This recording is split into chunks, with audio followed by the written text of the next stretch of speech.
अब हम अन्य अव्यय शब्दों का पद परिचय जानेंगे।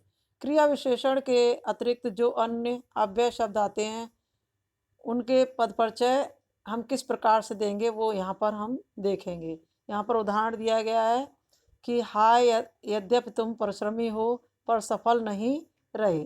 तो यहाँ हमने हाय लिया। हाय क्या है, इसका पद परिचय देखिए। ये विस्मयादिबोधक अव्यय है और शोक सूचक है। अव्यय किसे कहते हैं? जिन शब्दों में कभी परिवर्तन नहीं आता है उन्हें अव्यय कहते हैं। तो अब यहाँ यद्यपि देखिए, यद्यपि समुच्चयबोधक अव्यय है और परिश्रमी और सफल नहीं रहे वाक्यों का संयोजक है, यानी दोनों वाक्यों को जोड़ रहे हैं। अब देखिए यहाँ पर क्या है? अव्यय अव्यय है, ये लिया। इसका हम पद परिचय कैसे निकालेंगे? अव्यय जो पर है संबंध बोधक अव्यय है और विभाजक है, विभाजन कर रहा है यहाँ पर वाक्य में, और ये विभाजक सूचक है। इसके बाद हम नीचे आते हैं नंबर 7 पर। नीचे देखिए संबंध बोधक अव्यय। संबंध बोधक अव्यय का पद परिचय निम्न प्रकार से किया जाता है।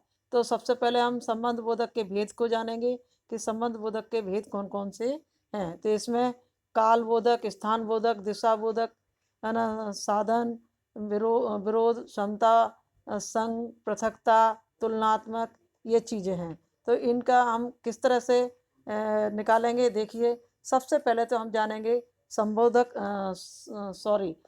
बोधक किसे कहते हैं। तो जो अव्यय शब्द संज्ञा या सर्वनाम का संबंध वाक्य के अन्य शब्दों से बताते हैं उन्हें संबंध बोधक कहते हैं। अब जैसे यहाँ पर ले लीजिए, जैसे गोदान के बदले मुझे कामायनी पुस्तक दे दीजिए। तो गोदान के बदले जो शब्द है वो संबंध बता रहा है, तो ये संबंध बोधक हुआ। इससे समझ में नहीं आया तो दूसरा उदाहरण सुनिए। स्वेटर के ऊपर कोट भी पहन लो। तो के ऊपर क्या है? ये संबंध बता रहा है, ये संबंध बोधक शब्द हैं।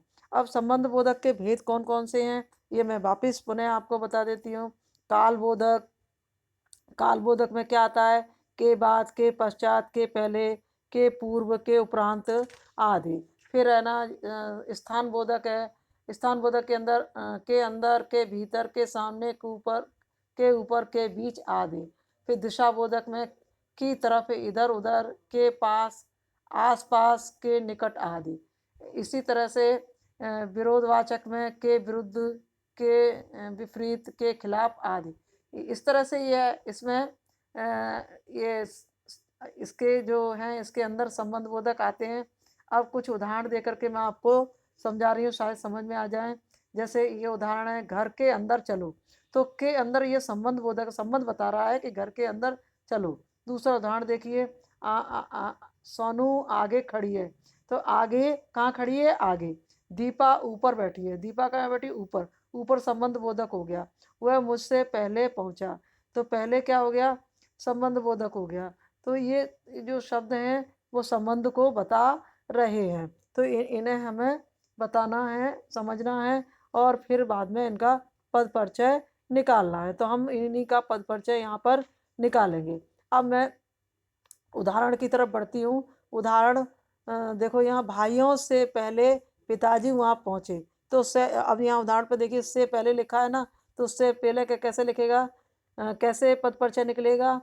तो यहाँ से पहले में संबंध बोधक, ये क्या है? संबंध। सबसे पहले इसका भेद क्या है? संबंध बोधक है।